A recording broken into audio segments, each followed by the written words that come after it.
Duk, piye ijo? Iki awake dhewe sowan ora ijen. Ora ijen. Iki dikancani bintang tamu, nggih, ana bintang tamune. Heeh. Bintang tamune sapa, Mak? Bintang tamune iki piyayine gedhe dhuwur lho. Gedhe dhuwur. Jenenge sapa? Jenenge Mas Primus.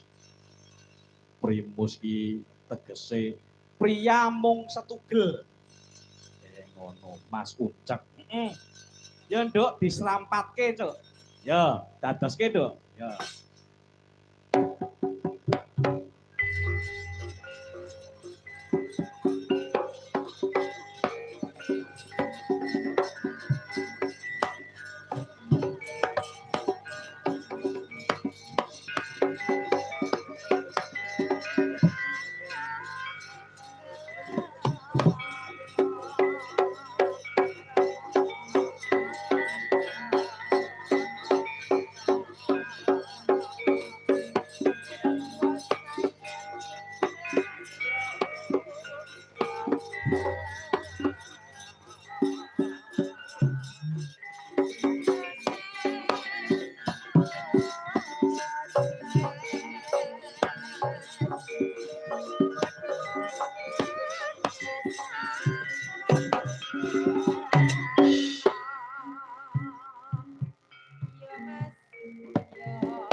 Apik ya nduk jogete. Iya, iso mak ketuwil-ketuwil.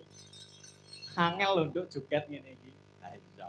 Angel. Ya mung anu Mas, apa ruang gerake kurang gede, kurang jebar-jebar ngono. Apik jogetane. Iso ketuwil-ketuwil ini angel.